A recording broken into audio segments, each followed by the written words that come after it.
Hi, ನಾನು ಕೀರ್ತಿ. ನೀವಿದ್ದೀರಾ ಕೀರ್ತಿ commerce ಕ್ಲಾಸಲ್ಲಿ. ಇವತ್ತು ನಾನು 2025-26ನೇ ಸಾಲಿನ ಅಕೌಂಟೆನ್ಸಿ ಮಾಡೆಲ್ ಕ್ವಶನ್ ಪೇಪರ್ನ 1 ಮಾರ್ಕ್ 2 ಮಾರ್ಕ್ ಕ್ವಶನ್ಸನ್ನು ಡಿಸ್ಕಸ್ ಮಾಡ್ತಾ ಇದ್ದೀನಿ. ಈ ಕ್ವಶನ್ ಪೇಪರ್ಸ್ಗಳಿಂದ ಪಬ್ಲಿಕ್ ಎಕ್ಸಾಮ್ಸ್ಗೆ ಕ್ವಶನ್ಸ್ ಬರುವಂತಹ ಚಾನ್ಸಸ್ ತುಂಬ ಇದೆ.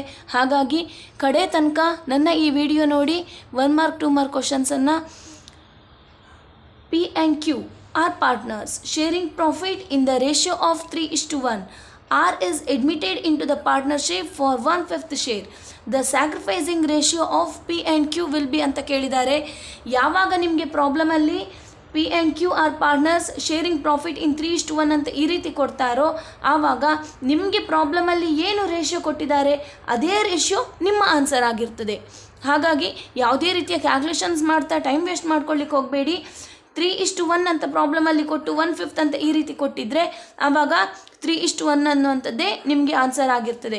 Suppose A and B are partners sharing profit in 5:3, R is admitted for 1/10 share, find the sacrifice ratio ಅಂತ ಹೇಳಿದರೆ ಆವಾಗ ನಿಮಗೆ ಪ್ರಾಬ್ಲಮಲ್ಲಿ 5:3 ಅಂತ ಹೇಳಿದರೆ ನಿಮ್ಮ ಆನ್ಸರ್ ಕೂಡ 5:3ನೇ ಆಗಿರ್ತದೆ.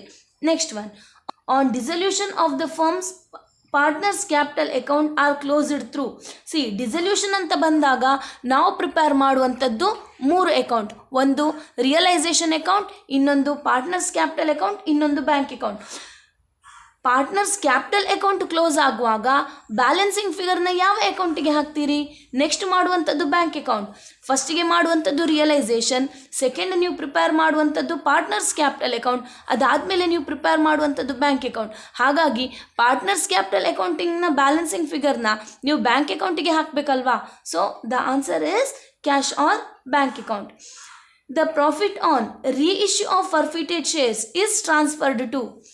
ಶೇರ್ಸ್ ಅಕೌಂಟಿನ ಫರ್ಫಿಟೆಡ್ ಪ್ರಾಬ್ಲಮ್ ಕೊಟ್ಟಾಗ ನಿಮ್ಮ ಲಾಸ್ಟ್ ಜರ್ನಲ್ ಎಂಟ್ರಿ ಏನಾಗಿರ್ತದೆ? ಒಂದು ಫರ್ಫಿಟೆಡ್ಗೆ ಜರ್ನಲ್ ಎಂಟ್ರಿ, ನೆಕ್ಸ್ಟ್ ರೀಇಶ್ಯೂಗೆ ಜರ್ನಲ್ ಎಂಟ್ರಿ, ಅದರ ನೆಕ್ಸ್ಟ್ ಜರ್ನಲ್ ಎಂಟ್ರಿ ಪ್ರಾಫಿಟನ್ನು ಟ್ರಾನ್ಸ್ಫರ್ ಮಾಡಲಿಕ್ಕೆ ನೀವು ಪಾಸ್ ಮಾಡುವಂಥದ್ದು forfeited shares account debit to capital reserve account ಅಂತ. ಹಾಗಾದರೆ ಶೇರ್ಸ್ ಫರ್ಫಿಟ್ ಆಗಿ ರೀಇಶ್ಯೂ ಆಗಿ ನಿಮಗೆ ಪ್ರಾಫಿಟ್ ಬಂದಾಗ ಆ ಪ್ರಾಫಿಟನ್ನು ಎಲ್ಲಿಗೆ ಟ್ರಾನ್ಸ್ಫರ್ ಮಾಡಬೇಕು? ಕ್ಯಾಪಿಟಲ್ ರಿಸರ್ವ್ ಅಕೌಂಟಿಗೆ ಟ್ರಾನ್ಸ್ಫರ್ ತೋರಿಸಬೇಕು. So the answer capital reserve account. Which of the following is shown under the head fixed assets? Fixed assets under ಯಾವ ಐಟಮ್ ಬರುತ್ತೆ? ಇನ್ವೆಂಟರಿ ಅನ್ನುವಂಥದ್ದು ಕರೆಂಟ್ ಎಸೆಟ್ ಆಯಿತು, ಟ್ರೇಡ್ ರಿಸಿವಬಲ್ಸ್ ಅನ್ನುವಂಥದ್ದು current assets, cash and cash equivalent current assets, good will ಅನ್ನುವಂಥದ್ದು intangible asset. ಆದರೆ fixed assets under 2 category ಇದೆ, ಒಂದು tangible assets, ಇನ್ನೊಂದು ಇಂಟ್ಯಾಂಜಿಬಲ್ ಎಸೆಟ್ಸ್. ಹಾಗಾಗಿ ಗುಡ್ ವಿಲ್ ಅನ್ನುವಂಥದ್ದು ಫಿಕ್ಸ್ಡ್ ಎಸೆಟ್ಸ್ ಅಂಡರೇ ಬರ್ತದೆ. Next, which group of ratios are primarily measures risk? ರಿಸ್ಕನ್ನು ಬೇಸಿಕ್ ಆಗಿ ಮೆಜರ್ ಮಾಡುವಂಥದ್ದು, ಕನ್ಫ್ಯೂಷನ್ ಮಾಡ್ಕೊಳ್ಬೇಡಿ. ರಿಸ್ಕನ್ನು ಬೇಸಿಕ್ ಆಗಿ ಪ್ರೈಮರಿಯಾಗಿ ಮೆಜರ್ ಮಾಡುವಂಥದ್ದು ಅದು liquidity, debt, profitability ratio. Next, partnership deed should be properly drafted and prepared as per the provisions of dash act. ಈಗ ನಿಮಗೆ ಇಲ್ಲಿ 5 ಆನ್ಸರ್ ಕೊಟ್ಟಿದ್ದಾರೆ, ಅದರಲ್ಲಿ ನೀವು ಒಂದನ್ನು ಸೆಲೆಕ್ಟ್ ಮಾಡ್ತೀರಿ. ಬಟ್ ಎಕ್ಸಾಮಲ್ಲಿ ಇದೇ ಕ್ವಶನನ್ನು ಇಲ್ಲಿ ಕೊಟ್ಟು ಕೇಳುವಾಗ ಅಥವಾ 4 ಆಪ್ಷನ್ಸ್ ಕೊಟ್ಟಿರ್ತಾರೆ. ಸೊ ನಿಮಗೆ ಯಾವುದು ಅಂತ ಚೂಸ್ ಮಾಡಲಿಕ್ಕೆ ಕಷ್ಟ ಆಗ್ಬೋದು. ಹಾಗಾಗಿ ಇದನ್ನು ನಾನು ಹೇಳ್ತಾ ಇದ್ದೇನೆ. ಯಾವಾಗ ನಿಮಗೆ ಪ್ರಾಬ್ಲಮಲ್ಲಿ ಪಾರ್ಟ್ನರ್ಶಿಪ್ ಡೀಡ್ ಡ್ಯಾಶ್ ಆ್ಯಕ್ಟ್ ಅಂತ ಇರ್ತದೋ ಆವಾಗ ಆನ್ಸರ್ ಅದು ಸ್ಟ್ಯಾಂಪ್ ಆ್ಯಕ್ಟೇ ಆಗಿರ್ತದೆ. ಗೊತ್ತಾಯ್ತಾ? Next one, the dash ratio is used for the adjustment of continuing partners capital. Continuing ಪಾರ್ಟ್ನರ್ಸ್ನ ಕ್ಯಾಪಿಟಲನ್ನು ಅಡ್ಜಸ್ಟ್ ಮಾಡಲಿಕ್ಕೆ ನಾವು ಯೂಸ್ ಮಾಡುವಂಥದ್ದು ಅದು new profit sharing ratio. Next, when realisation expenses are paid then such expenses are debited to dash account. ಯಾವಾಗ realisation expenses paid ಮಾಡ್ತೀರೋ dissolution of ಫರ್ಮಲ್ಲಿ ಆವಾಗ ನಾವು ಆ ರಿಯಲೈಸೇಷನ್ ಎಕ್ಸ್ಪೆನ್ಸಸನ್ನು ನಾರ್ಮಲಿ ಟ್ರಾನ್ಸ್ಫರ್ ಮಾಡೋದು ಹೇಗೆ? Realisation account debit to cash or bank account. ಹಾಗಾಗಿ when realisation expenses are paid by the firm on dissolution such expenses are debited to dash account ಅಂತ ಕೇಳಿದ್ದಾರೆ. ಜರ್ನಲ್ ಎಂಟ್ರಿ ಏನು ಬರುತ್ತೆ ನಮಗೆ? ರಿಯಲೈಸೇಷನ್ ಎಕ್ಸ್ಪೆನ್ಸಸ್ ಪೇಯ್ಡ್ ಅಂತ ಆದಾಗ realisation account debit to cash or bank account. ಹಾಗಾಗಿ or debited to ಅಂತ ಕೇಳಿದಾಗ ರಿಯಲೈಸೇಷನ್ ಅಕೌಂಟ್ ಅಂತ ಬರಿತೀರಿ. ಸಪೋಸ್ ಇದನ್ನೇ ನಿಮಗೆ ಎಕ್ಸಾಮಲ್ಲಿ when realisation expenses are paid by the firm on dissolution such expenses are credited to ಅಂತ ಕೇಳಿದ್ದಿದ್ರೆ ನೀವು ಕ್ಯಾಶ್ ಆರ್ ಬ್ಯಾಂಕ್ ಅಕೌಂಟ್ ಅಂತ ಬರೀತಿದ್ರಿ. ಯಾಕಂದರೆ ಜರ್ನಲ್ ಎಂಟ್ರಿ ಏನು ಬರುತ್ತೆ, realisation account debit to cash or bank. ಹಾಗಾಗಿ ಕ್ರೆಡಿಟೆಡ್ ಟು ಅಂತ ಹೇಳಿದರೆ ಕ್ಯಾಶ್ ಬರೀತಿದ್ರಿ, ಡೆಬಿಟೆಡ್ ಟು ಅಂತ ಹೇಳಿರೋದ್ರಿಂದ ಆನ್ಸರ್ ರಿಯಲೈಸೇಷನ್ ಅಕೌಂಟ್ ಆಗಿರ್ತದೆ. Next, a company is a dash person. Company is a artificial person. ಅದರಲ್ಲಿ ಡೌಟೇ ಬೇಡ. ಯಾಕೆ ಆರ್ಟಿಫಿಷಿಯಲ್ ಪರ್ಸನ್ ಅಂತ ಹೇಳ್ತೇವೆ? ಯಾಕಂದರೆ ಕಂಪನಿಗೆ ತಲೆ ಇದೆಯಾ, ಕೈ ಕಾಲು ಕಣ್ಣು ಮೂಗು ಬಾಯಿ ಏನಾದರೂ ಕಾಣ್ತದಾ? ಇಲ್ಲ ತಾನೆ. ಹಾಗಾಗಿ a company is a dash person, company is a artificial person ಅಂತ ಕರಿತೇವೆ. Next, liquidity ratios are measured or calculated to measure dash solvency of the business. Liquidity ratios are calculated to measure dash solvency of business. Liquidity ratios ಅನ್ನು measure ಮಾಡಲಿಕ್ಕೆ ಯಾವ ratio use ಮಾಡ್ತೀರಿ? That should be the short term solvency of the business.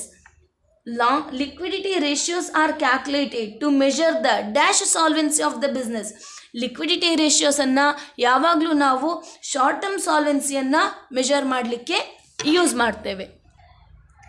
Next, match the following. Valuation of goodwill ಅಂತ ಹೇಳಿದ್ದಾರೆ. ಗುಡ್ವಿಲ್ಲನ್ನು value ಮಾಡುವಂತಹ methods ಯಾವುದು? ಇದು ಈಗ ನಿಮಗೆ ಇಲ್ಲಿ ಮ್ಯಾಚ್ ದ ಫಾಲೋವಿಂಗಲ್ಲಿ ಕೇಳಿದ್ದಾರೆ. ಅದೇ ಎಕ್ಸಾಮಲ್ಲಿ ನಿಮಗೆ state any methods of valuation of goodwill ಅಂತ ಕೇಳ್ಬೋದು. ಸೊ ಹಾಗಾಗಿ ನಾನು ಮ್ಯಾಚ್ ದ ಫಾಲೋವಿಂಗ್ ಅಂದರೆ ಖಾಲಿ ಇಷ್ಟನ್ನು ಮಾತ್ರ ಕವರ್ ಮಾಡ್ತಿಲ್ಲ. ನಿಮಗೆ ಸಪೋಸ್ ಅದೇ ಕ್ವಶನ್ನ 1 ಮಾರ್ಕ್ 2 ಮಾರ್ಕ್ ಕೇಳಿದರೆ ಏನು ಆನ್ಸರ್ ಬರಿಬೇಕಂತಲೂ ಕೂಡ ಹೇಳ್ತಿದ್ದೇನೆ. ಜಸ್ಟ್ ನೋಡಿ, ವ್ಯಾಲ್ಯೂಯೇಷನ್ ಆಫ್ ಗುಡ್ವಿಲ್ ಅಂತ ಹೇಳಿದ್ದಾರೆ. ಇಲ್ಲಿ ನಿಮಗೆ 5 ಆಪ್ಷನ್ಸ್ ಕೊಟ್ಟಿದ್ದಾರೆ. Valuation of goodwill, goodwill valuation ಮಾಡಲಿಕ್ಕೆ 3 ಮೆಥಡ್ಸ್ ಇದೆ. ಒಂದು ಎವರೇಜ್ ಪ್ರಾಫಿಟ್ ಮೆಥಡ್, ಎರಡನೇದು ಸೂಪರ್ ಪ್ರಾಫಿಟ್ ಮೆಥಡ್, ಮತ್ತು ಮೂರನೇದು ಅದು ಕ್ಯಾಪಿಟಲೈಸೇಷನ್ ಆಫ್ ಪ್ರಾಫಿಟ್ ಮೆಥಡ್. ಹಾಗಾಗಿ ವ್ಯಾಲ್ಯೂಯೇಷನ್ ಆಫ್ ಗುಡ್ವಿಲ್ ಅನ್ನುವಂಥದ್ದಕ್ಕೆ ಆನ್ಸರ್ ಎವರೇಜ್ ಪ್ರಾಫಿಟ್ ಮೆಥಡ್ ಆಗಿರ್ತದೆ. ಇದನ್ನು ನಿಮಗೆ 1 ಮಾರ್ಕ್ 2 ಮಾರ್ಕ್ ಕ್ವಶನ್ಸ್ ಆಗಿ ಕೇಳುವ ಚಾನ್ಸಸ್ ಕೂಡ ಇರ್ತದೆ. State the methods of valuation of goodwill ಅಂತ.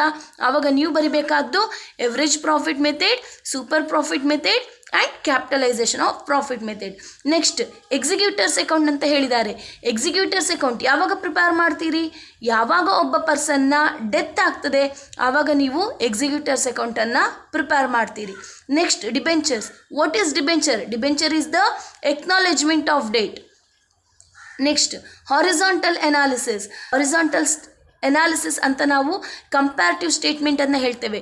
ಸರಿ ನೆನಪಲ್ಲಿ ಇಟ್ಕೊಳ್ಳಿ, ಕಂಪ್ಯಾರಿಟಿವ್ ಸ್ಟೇಟ್ಮೆಂಟನ್ನು ನಾವು ಹಾರಿಜಾಂಟಲ್ ಅನಾಲಿಸಿಸ್ ಅಂತ ಹೇಳ್ತೇವೆ. ಅದೇ ಕಾಮನ್ ಸೈಜ್ ಸ್ಟೇಟ್ಮೆಂಟನ್ನು ವರ್ಟಿಕಲ್ ಅನಾಲಿಸಿಸ್ ಅಂತ ಹೇಳ್ತೇವೆ. ಕಂಪ್ಯಾರಿಟಿವ್ ಸ್ಟೇಟ್ಮೆಂಟನ್ನು ಹಾರಿಜಾಂಟಲ್ ಅನಾಲಿಸಿಸ್, ಕಾಮನ್ ಸೈಜ್ ಸ್ಟೇಟ್ಮೆಂಟನ್ನು ವರ್ಟಿಕಲ್ ಅನಾಲಿಸಿಸ್ ಅಂತ ಕರಿತೇವೆ. ಇಶ್ಯೂ ಆಫ್ ಶೇರ್ಸ್ ಅನ್ನುವಂಥದ್ದು ಫೈನಾನ್ಸಿಂಗ್ ಆ್ಯಕ್ಟಿವಿಟಿ ಅಂಡರ್ ಬರುವಂತಹ ಐಟಮ್ ಆಗಿದೆ. Next, state any 1 feature of partnership ಹೇಳಿದ್ದಾರೆ. ನಿಮಗೆ ಎಕ್ಸಾಮಲ್ಲಿ 1 ಅಲ್ಲ, state any 2 features of partnership ಅಂತ ಕೇಳುವ ಚಾನ್ಸಸ್ ಕೂಡ ಇರ್ತದೆ 2 ಮಾರ್ಕ್ಸಿಗೆ. ಹಾಗಾಗಿ ಯಾವುದಕ್ಕೂ ಸೇಫರ್ ಸೈಡಿಗೆ 2 ನೆನಪಲ್ಲಿ ಇಟ್ಕೊಳ್ಳಿ. ನಿಮಗೆ ನೆನಪಿಟ್ಕೊಳ್ಳಿಕ್ಕೆ ಆಗುವಂತಹ ಯಾವುದಾದ್ರೂ 2 ನೆನಪಿಟ್ಕೊಳ್ಳಿ. State any 1 feature of partnership. ಒಂದು ಎಗ್ರಿಮೆಂಟ್ ಆಯಿತು, ಇನ್ನೊಂದು sharing of profit and loss ಆಯಿತು, ಇನ್ನೊಂದು ಅನ್ಲಿಮಿಟೆಡ್ ಲ್ಯಾಬಿಲಿಟಿ ಆಯಿತು. Next, expand DRFI. Expand DRFI. So DRFI full form ಏನು? Debenture redemption fund investment. ಎಕ್ಸಾಮಲ್ಲಿ ಎಕ್ಸ್ಪಾಂಡ್ DRR ಅಂತಲೂ ಕೇಳಬಹುದು. DRR ಅಂದರೆ ಡಿಬೆಂಚರ್ ರಿಡಂಪ್ಷನ್ ರಿಸರ್ವ್. OPC ಕೇಳಿದರೆ 1 ಪರ್ಸನ್ ಕಂಪನಿ. ಗೊತ್ತಾಯ್ತಾ? Next, state any example for non current assets. Non current assets ಅಂದ್ರೇನು? Fixed assets. Fixed ಎಸೆಟ್ಸ್ಗೆ example ಏನು? ಲ್ಯಾಂಡ್ ಆ್ಯಂಡ್ ಬಿಲ್ಡಿಂಗ್ ಇರ್ಬೋದು, ಅಥವಾ ಪ್ಲಾಂಟ್ ಆ್ಯಂಡ್ ಮೆಷಿನರಿ ಇರ್ಬೋದು.